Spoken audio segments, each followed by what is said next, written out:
So ngayon mga idol, pork stick nga pala yung naisip kong lutuin ngayon dahil may pork chop ako sa rep. So ngayon mga idol, meron ako ditong 1 kilong pork chop. Lilinisan ko na nga pala to at hiniwaan ko na rin dito sa mga gilid. Dahil naisip ko nga palang magluto ng pork stick. Kaya naman hindi ko na to patatagalin pa at kumuha na nga ako ng isang stainless na planggana dahil dito ko na nga ito imamarinate. At dito ko na rin pagsasama-samahin yung mga sangkap na pampalasa. Kaya naman inuna ko nang ilinagay rito yung tuyo, oyster sauce, paminta, bawang, sibuyas at 1 kutsarang asukal at hinalo-halo ko lang muna mga idol gamit ang tinidor. At matapos ko ngang mamix itong mga sangkap na pampalasa, ilalagay ko naman isa-isa itong mga pork chop gamit ang aking kamay. Okay, tanyo naman kung paano ko mag-marinate ng pork chop mga idol, para lang naglalaba, pero wag kayong mag-alala dahil naglinis naman ako ng aking paa, ay ng aking kamay pala. Kaya naman wag kayong mag-alala kung gamit ko ang aking kamay dahil mas lalong sumasarap pag kinakamay anumang bagay. So ito na nga, muntik ko pang makalimutan yung kalamansi kaya hinabol ko na lang mga idol.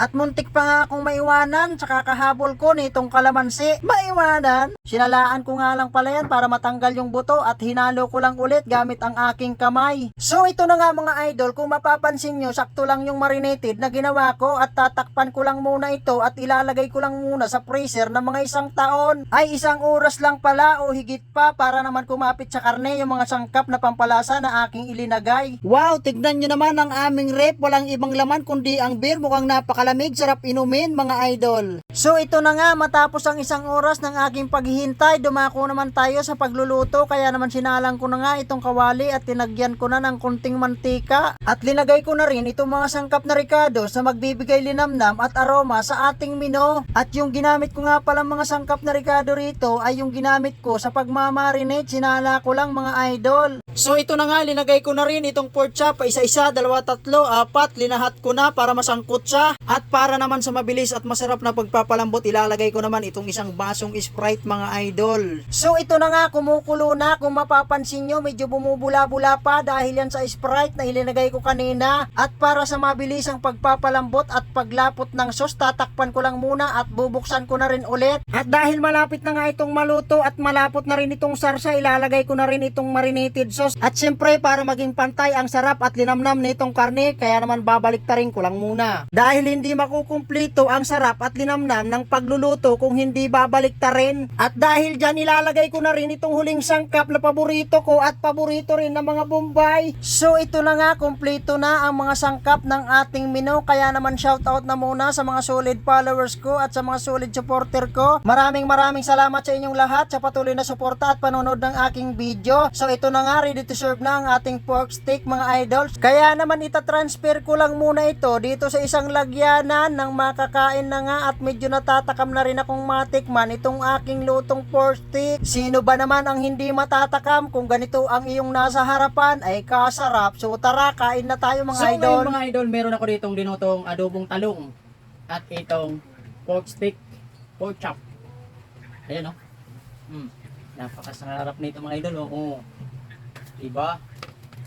So siyempre bago tayo kumain, mag-pray muna tayo.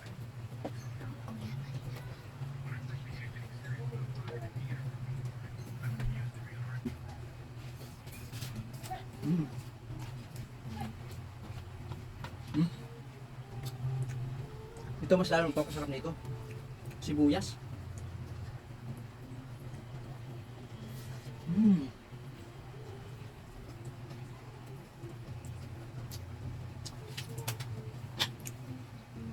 Lambot mga idol.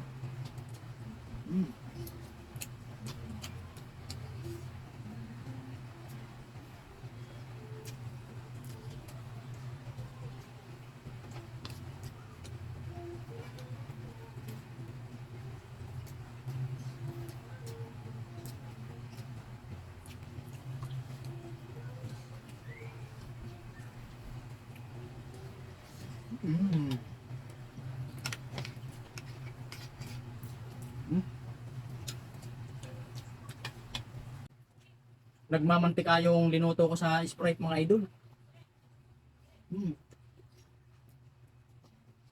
Napakalamnam.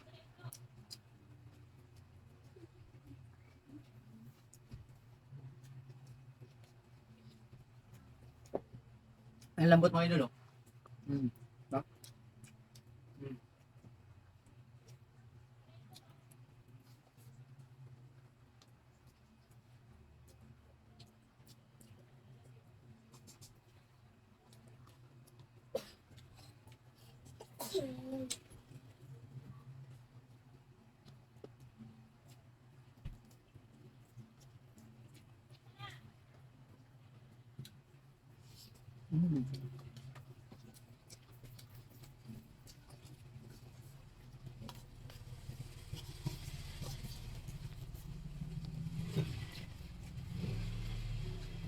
Paborito ko itong mga sibuyas ko. Bombay.